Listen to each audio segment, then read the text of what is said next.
मी जे निवडून आलो त्याच्याबद्दलचं एक टिंगल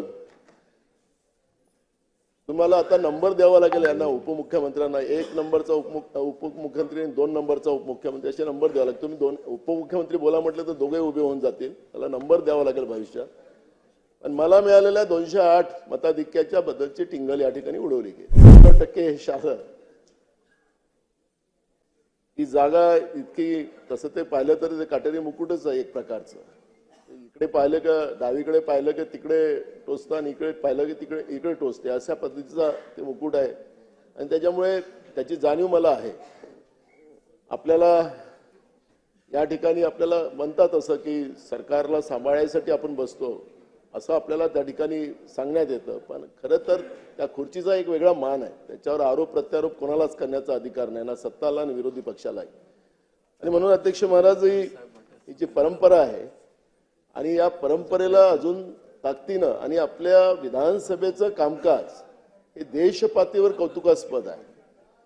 आपल्या विधानसभेच्या कामकाजाचं कौतुक पूर्ण देशामध्ये केलं जातं. आपण जे राष्ट्रीय आपली जी परिषद असते अध्यक्षाची, त्याच्यातही आपण गेलात, मी पण गेलो त्या मीटिंगला. त्याच्यामध्ये आपल्या राज्याच्या कामकाजाच्या बद्दलचं कौतुक देशपातळीवर होते.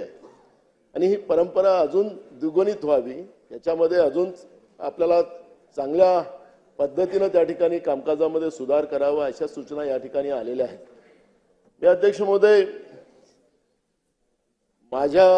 मी जे निवडून आलो त्याच्याबद्दलचं एक टिंगल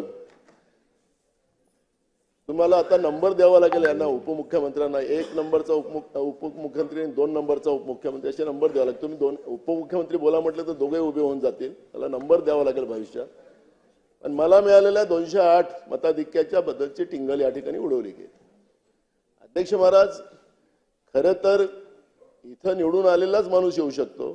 तो किती मतांनी आला त्याची गिनती नाही, ते सुरुवातीलाच आकडेवारी असतात. मी पण विदर्भात सगळ्यात जास्त हायस्ट मतांनी, मी आणि देवेंद्रजी आम्ही जेव्हा पहिल्यांदा 99 इथं आलो, 2004 मध्ये सगळ्यात हायस्ट मतांनी आलो होतो.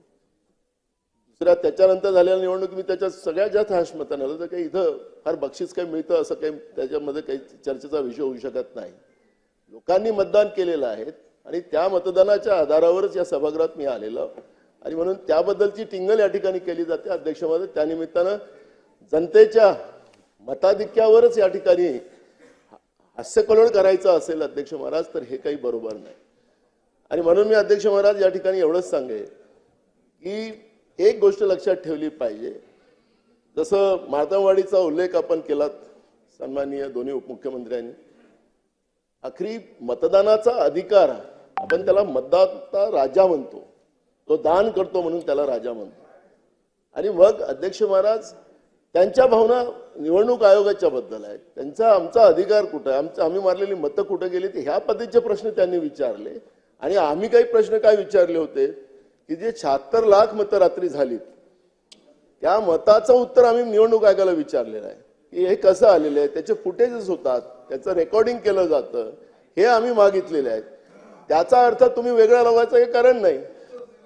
मी मानतो तुम्हाला, मला याच्यावर नाही, मी तर विश्वासदर्शक ठरावावर आम्ही बोलू, ज्या मगाशी सांगितलं अजितदादांनी त्याप्रमाणे.